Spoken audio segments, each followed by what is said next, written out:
The Michelangelo phenomenon is the concept that self is made up of both the intrapersonal self, the ideas an individual has regarding his or her own abilities, traits, and beliefs, and the interpersonal self, the manner in which others influence the reaction of the ideal self. The ideal self can thus be sculpted with the help of others. 8.1 General Psychology. Social action. Defined by Max Weber are actions and behaviors that individuals are conscious of and performing because others are around. Humans will behave in different ways based on their social environment and how their behavior will affect those around them. For example, if individuals predict a negative reaction from those around them, they will often modify their behavior.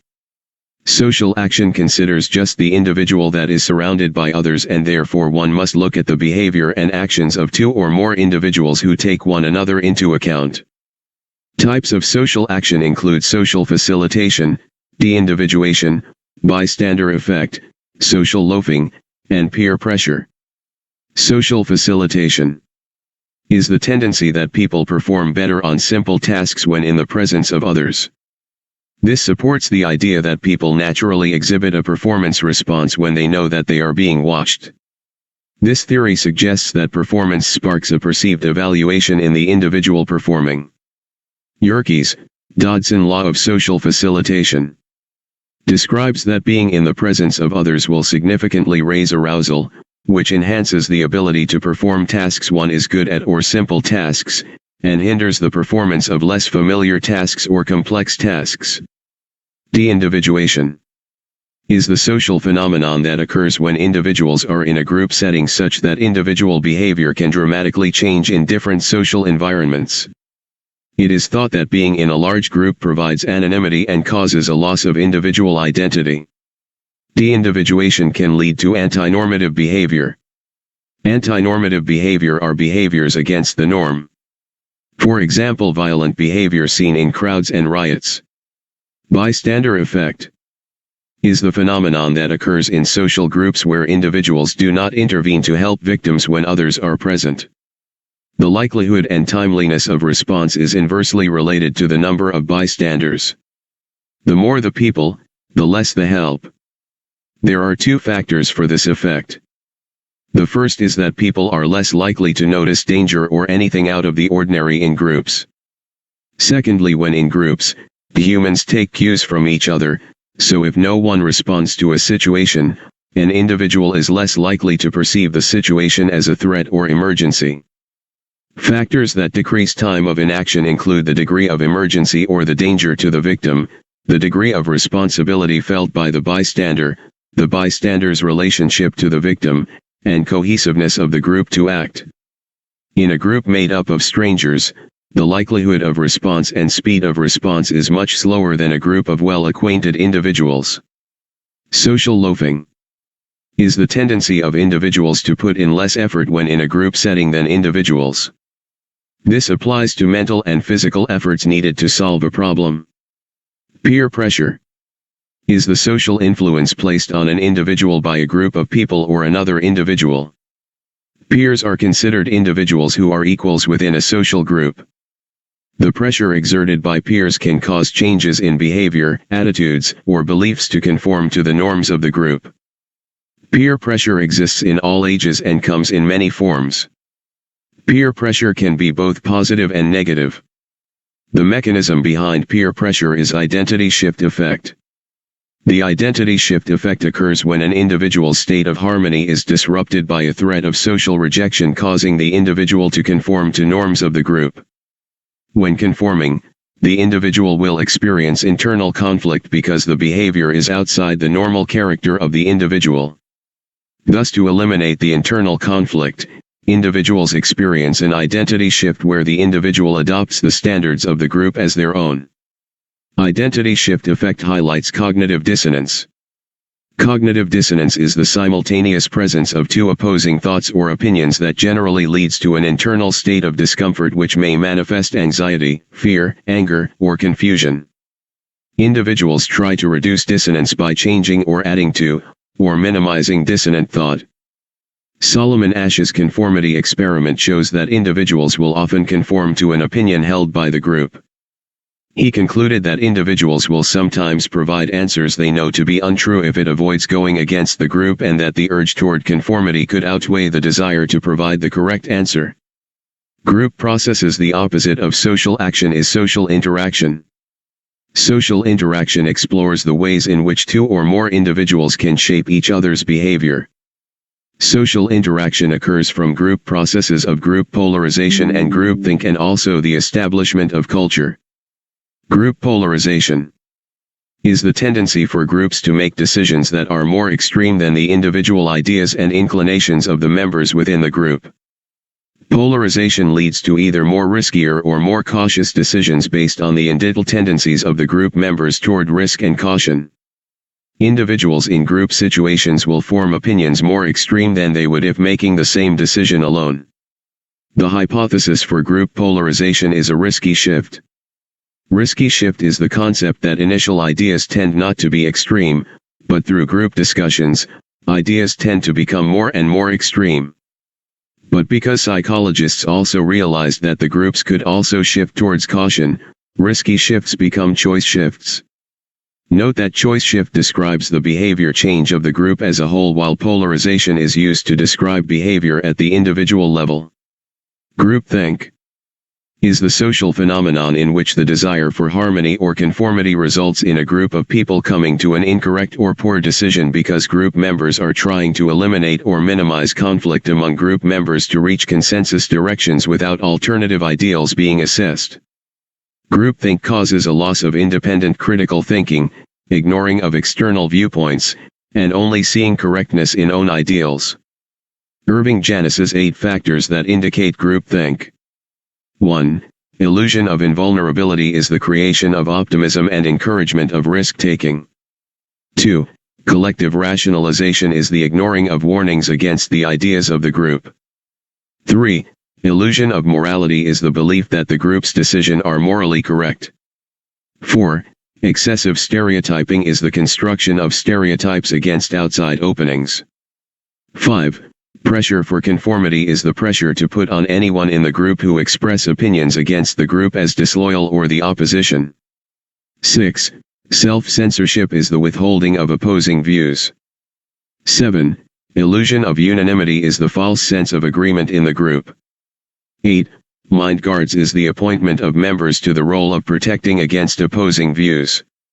Note that many of these factors include the illusion of morality, excessive stereotyping, pressure conformist, and mind guard. Fad is a behavior that is transiently viewed as popular and desirable by a large community. Mass hysteria refers to a shared intense concern about the threats to society. Mass hysteria share many features of groupthink, which leads to shared delusion that is supported by distrust, rumors, propaganda, and fear-mongering. Culture is the beliefs, behaviors, actions, and characteristics of a group or society of people. Culture is learned by observing behaviors and traits and adopting them. Culture is universal throughout humanity because humans show variable behaviors based on the cultures in which they reside. The beliefs held by an individual are typically based on learned behavior, expectations, pressure from the group one is. When traveling outside of one's society, one may experience culture shock, or the cultural differences that seem quite dramatically different. Cultural assimilation is the process by which individuals or group behavior and culture begin to resemble that of another group. Cultural assimilation can also include groups with different cultures merging in one. Assimilation integrates new aspects of a society and culture with old ones to transform the culture itself, but typically one group will generally have more power and influence than the other, resulting in more traits of that culture being displayed after transformation. During immigrant assimilation, there are 4 primary factors used to assess the completeness of assimilation: socioeconomic status, geographic distribution, language attainment, and intermarriage. Ethnic enclaves are locations with a high concentration of one specific ethnicity. Ethnic enclave slows assimilation. Multiculturalism refers to communities or societies containing multiple cultures. Multiculturalism encourages, respects, and celebrates cultural differences to enhance cultural diversity and acceptance in society. Multiculturalism creates a cultural mosaic which is a mixture of cultures and ethnic groups that coexist in society, while assimilation is a melting pot of one homogeneous culture. Subcultures refers to groups of people in a culture that distinguish themselves from the primary culture to which they belong. Subculture can be formed based on race, gender, ethnicity, sexuality, and other differentiating factors from the whole of society. It can be perceived as negative when they subvert the majority culture's definitions of normalcy. The answer to this is counterculture. Counterculture is the subculture group that gravitates toward an identity that is at odds with the majority culture and deliberately opposes the prevailing social mores.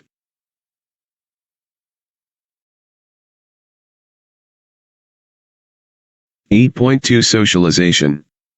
Socialization is the process of developing, inheriting, and spreading norms, customs, and beliefs. Individuals gain the knowledge, skills, habits, and behaviors that are necessary for inclusion in society. The views of society become the accepted viewpoint and are generally adopted by the individuals in it. Cultural transmission or cultural learning is the manner in which a society socializes its members. Cultural diffusion is the spread of norms, customs, and beliefs throughout the culture. Socialization is categorized as primary socialization, secondary socialization, anticipatory socialization, and resocialization. Primary socialization occurs during childhood when we begin to learn acceptable actions and attitudes in our society by observations of our parents and other adults in close proximity. This sets the stage for future socialization and provides the foundation for creating personal opinions. Secondary socialization is the process of learning appropriate behavior in smaller sections of the larger society. This socialization occurs outside of home and is based on learning the roles of specific social environments. Secondary socialization is associated with adolescents and adults. Secondary socialization makes small changes and refinements to behavior that were established during primary socialization. It can occur when moving to new regions, changing professions, and the like. Anticipatory socialization is the process which a person prepares for future changes in occupations, living situations, or relationships. Resocialization is the process by which one changes old behaviors in favor of new ones to make a life change. This method is used in the army to command obedience but also used to attract and indoctrinate members into a cult. Norms is the societal rules that define the boundaries of acceptable behavior. Mores are widely observed social norms. Note, norms are not laws, but they do provide a mechanism called social control by regulating the behavior of individuals and groups. Sanctions are penalties for misconduct or rewards for appropriate behavior, of which are used to maintain social control. Examples of negative sanctions include incarceration and capital punishment. Sanctions can be formal and enforced by social institutions or informal and enforced by social behavior. Taboo are things that are socially unacceptable, disgusting, or reprehensible. Norms exist for behavior, speech, dress, home life, and can differ between groups within a society and also different cultures. Folkways are norms that refer to behavior that is considered polite in particular social interactions. For example, shaking hands before a tennis match. Agents of socialization. Agents of socialization include family, peers, school, social groups and clubs, ethnic background, work, media that can establish pop culture, government, and religion. Deviance and stigma. Deviance is the violation of norms, rules, or expectations in a society. Deviance can vary in severity and includes any act that meets the disapproval from the larger society. A deviant in a sociological context refers to any act that goes against societal norms. Social stigma is the extreme disapproval or dislike of a person or group based on perceived differences from the rest of society. The perceived differences are deviations from the norm and can include different beliefs, abilities, behaviors, appearance, and medical conditions. Stigma can spread to affect others who are associated with a particular individual who is deviant. Stigma evolves over time, For example, divorce is not as deeply negative as it was back in the old days. Labeling theory states that the labels given to people affect not only how others respond to that person, but that individual's self-image. This can lead to channeling behavior into deviance or conformity.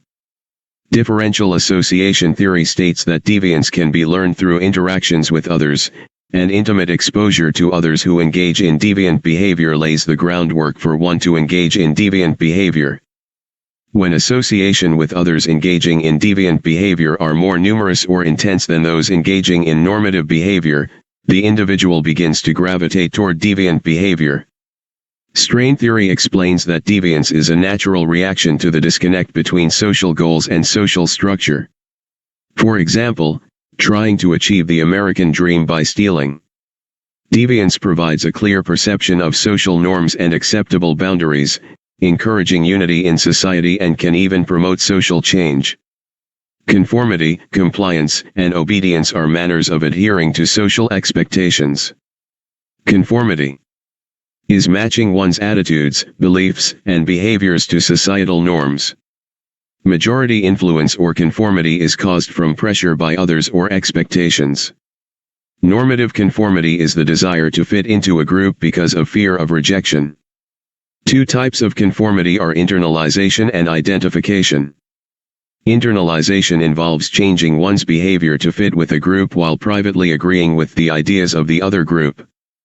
Identification is the outward acceptance of others' ideas without personally taking on these ideas. The likelihood of conformity differs among cultures. Compliance is the change in behavior based on a direct request. The person or group that asks the individual to change has no actual power or authority to command the individual but makes the individual change using techniques such as the foot in the door technique, the door in the face technique, the lowball technique, and that's not all technique. Foot in the door technique is asking for small favor before the big stuff. Door in the face technique is asking for the impossible with face of rejection to then ask for the favor for acceptance.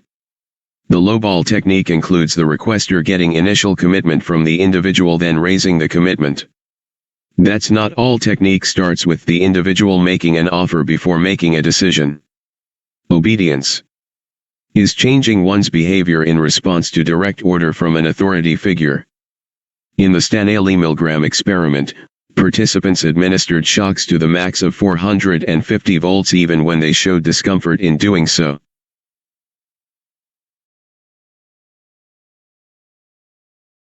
Attitudes and behavior. Social cognition focuses on the ways people think about others and how these ideas impact behaviors. Components of attitude. Attitude is the expression of positive and negative feelings toward a person, place, thing, or scenario. Attitudes develop from experiences with others. Three components of attitude are affective, behavioral, and cognitive. Affective component refers to the way a person feels towards something. This is the emotional component of attitude. Behavioral component is the way a person acts with respect to something. Cognitive component of attitude is the way an individual thinks about something, usually the justification for the other two components of behavioral and affective. Theories of attitude include functional attitude theory, learning theory, elaboration likelihood model, and social cognitive theory. Functional attitude theory states that attitudes serve four functions of knowledge, ego expression, adaptation, and ego defense. Knowledge attitude provides consistency and stability as this attitude provides organization to thoughts and experiences that can help others to predict their behavior. Ego expressive attitude allows us to communicate and solidify our own self-identity. Adaptive attitude is the idea that one will be accepted if socially accepted attitudes are expressed. Ego defensive attitudes protect our self-esteem or justify actions that we know are wrong. Learning theory states that attitudes are developed through different forms of learning. Direct contact, direct instruction, others' attitudes, classical condition, operant condition, or operant learning influence our attitude. Elaboration likelihood model separates individuals on a continuum based on their processing of persuasive information. Central root processing or high elaboration is a deep thinking process in which individuals scrutinize and analyze the content of persuasive information. Peripheral root processing or low elaboration is a thinking that focuses on superficial details of persuasive information, such as appearances, catchphrases, slogans, and credibility. Most individuals fall between central root processing and peripheral root processing, and the degree to which we elaborate on information varies depending on the specific situation. Social cognitive theory states that people learn how to behave and shape attitudes by observing the behavior of others. According to this theory, behavior is not learned by trial and error, but develops through direct observation and replication of the actions of others, and in tandem with the influence of personal factors and the environment where we observe behavior. Behavior, personal factors, and environment influence each other, as shown in Bandura's triadic reciprocal causation.